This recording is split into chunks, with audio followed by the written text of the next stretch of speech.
Hey, yo, Imaginarium Theater sucks.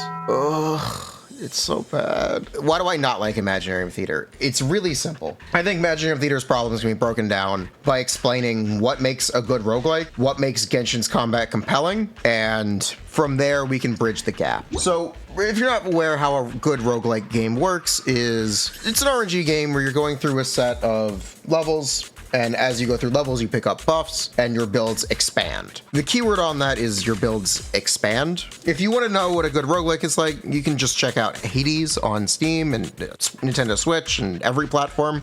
Hades 2 only on Steam right now. Great games. Rogue. These are good roguelikes. A good roguelike always has a sense of progression, and it always has the sense of building. And you will eventually reach this point where your builds even snowball. Risk of Rain 2. Yeah, Risk of Rain 2 is fantastic. Those are all fantastic. Gungeon, Enter the Gungeon. Yep.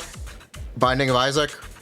These are all fantastic roguelike games, or roguelites. Genshin's Imaginarium Theater seeks to emulate that, but it has a problem in its barrier to entry. It has a problem in its lack of progression. And those are the real major things. And it has a problem with a lack of, progression. There's lack of your team's building as you're clearing. Because things are so limited and there's no easy way to recover vigor, Imaginarium Theater ends up devolving into essentially random bullshit. Or just 4 characters mashed together.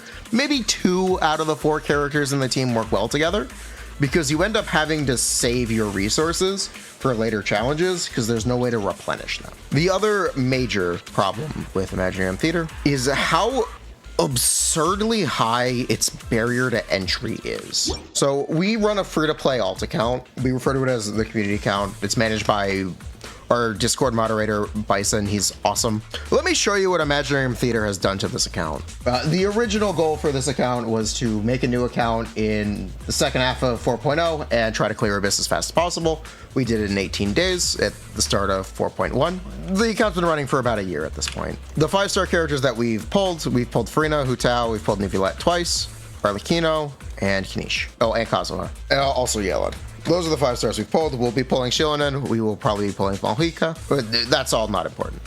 This is what's important. Look at all this trash that we just had to level for the sake of getting into Imaginarium Theater every rotation. These are characters we essentially never would have built besides Shaling and Chevres, who are built for as far as we need to play them. So we can exclude this, we can exclude this. And yeah, like, these are characters that are essentially wasted resources. These are characters that sit on the account doing nothing, but get used as filler for Imaginarium Theater. And there has to be more. At first, it wasn't that bad, but since they upped the requirement to 22 characters, it has frankly become absurd and nearly impossible to keep up with, to still have resin to play with and build characters that we're actually interested in playing. Example, we actually meet the bare minimum of 22 with this roster. We meet the bare minimum. And look at how much garbage is here. Look at how, like, the barrier to entry is absurdly high for this. Moving it to 10 waves was such a mistake, and it only extrapolates the problem. They made it easier to get characters. Good. It's now too hard to hold on to your characters. They can't be dulled. Like, what? It's not, getting them isn't the problem anymore. They kind of rectified that. It's now too hard to keep them. You can't make enough teams. Why? The rewards technically aren't even that hard, but it feels so bad to have to level this much stuff that we would just never build. We have no intention of playing, ever. It's overly restrictive to the point where it just feels bad. Like, comment, subscribe. We're gonna try to do more Zenless content. More Genshin content is coming. Did you know most of you watching are not currently subscribed? You should subscribe. If you want to know what characters are like fully built, it is this roster, and then plus Shaling and Chevres. These are the characters that we built to play in Spiral Abyss. I don't understand what they're thinking. The reason this came up is because I did Imaginarium Theater today for this account on my own, and I couldn't help but notice all the way into the very end, I just wasn't playing teams. I just wasn't playing teams that fit together in any comprehensive way. Even at the start, it's hard to make a team out of your starting roster, which is fine because it's easy at the start. It's why they still give you the C0 Ningguang. Why are the trial characters level 80 either? Like, that's such a big disadvantage for depth scaling characters. What are these builds?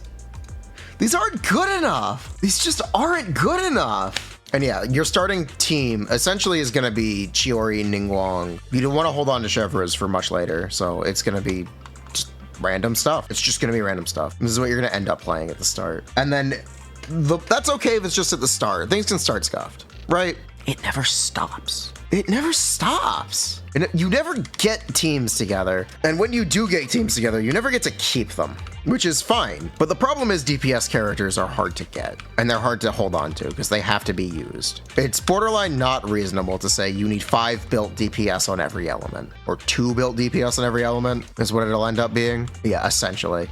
That's borderline completely unreasonable, in my opinion. How good is this trial? Oh, it's terrible. Oh, it's terrible. Okay. She's on the bell, isn't she? Yeah. The barrier to entry is too high. Who is this game mode for? I understand it's to promote on-banner characters, and I agree with it being like glorified trial events. I like it being glorified trial events. Who wants to play characters in nonsensical teams? Who wants to play characters in nonsensical teams? There are some supports that just have to stick around, or some DPSs that just have to stick around. The way I would suggest resolving this issue is you add another card to the selection screen that you could reroll for. Vigor, it's a Vigor event, Vigor refresh. And you could go in, it would give you a menu with all of your characters, and it would give you the option to add 1 Vigor to any character in your roster. Not just ones you've already obtained. Well, you could say of any character you've already obtained. Sure. Of any character you've already obtained, even if they're expired. Give you the option to add one Vigor to them.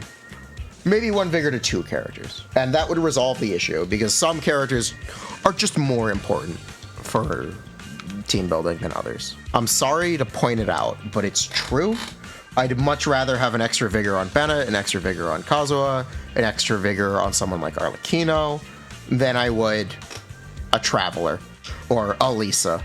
These characters just aren't equal value, and giving the player the option to ascribe value to what they consider important for team building would be really nice. Another example is Kanish can get he's the guest character. It's really hard to play him. You have to have Toma, Shanling, or Dia available, otherwise you don't have any off-field pyro. You can do self-sustaining burning, it doesn't work in multi-wave. But yeah, he needs one of the 3 off-field pyro characters, and the chances are they'll be used up before you even get him. Because they're also having off-field pyro is important for proccing overload, and it's important for proccing pyro crystallize, which are the reactions the Imaginarium theater is centered around. So you could just get Kanish and it'll have to be played solo, or with Electro characters, or with Geo characters. Like, why? I respect that they made it easier to get characters. I don't like that they made you bring more characters. I don't like that they made you do more stages. I like that they made it easier to get characters because they were going to add more stages. I think adding more stages and increasing the requirement is too much. It's just too much. It's too much, and it's too nonsensical because it's too much. Your cast has to be too big. Okay, essentially there aren't enough supports available to accommodate all these teams. And what do I mean by supports? I mean viable supports. I think it's silly for Vigor to be unlimited. I like Vigor starting at 2. I just think refreshing Vigor needs to be more accessible to kind of resolve the issue of getting bricked by not having teams. It's lacking the sense of progression and building that is a staple of roguelikes, and it's what really makes them fun. It's the feeling of getting your build going, and once it gets built, you start snowballing.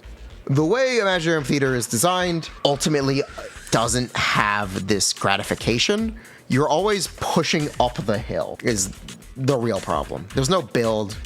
You're always fighting against the restrictions. There's no moment where you get over the hill. It's missing this release.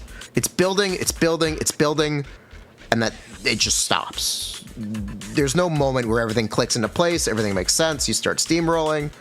It'd be cool, but there's just no payoff. And I do think that's because of a lack of availability on characters. Character acquisition was a problem. They at least addressed it. Could it still be better? Yes, but they had tried to address it. So they were aware it's an issue. Now let's address character availability. Character acquisition, it could be better, but we made progress. Now let's address keeping characters available.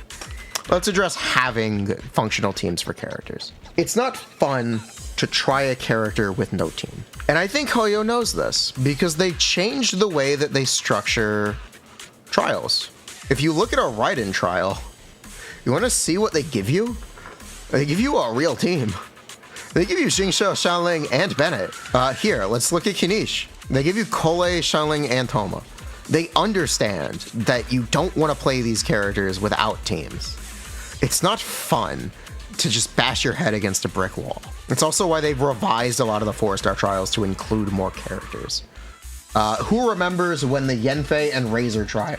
Yanfei, Razor, and Rosaria trials were all solo with no supports. That is not the case anymore. They're still geared for Fizz, by the way. It's a problem. Rosaria is still geared for Fizz, even though they changed their trial to Rev Melt. But yeah, they're aware that you don't want to play these characters solo. You want to play these characters in functional teams.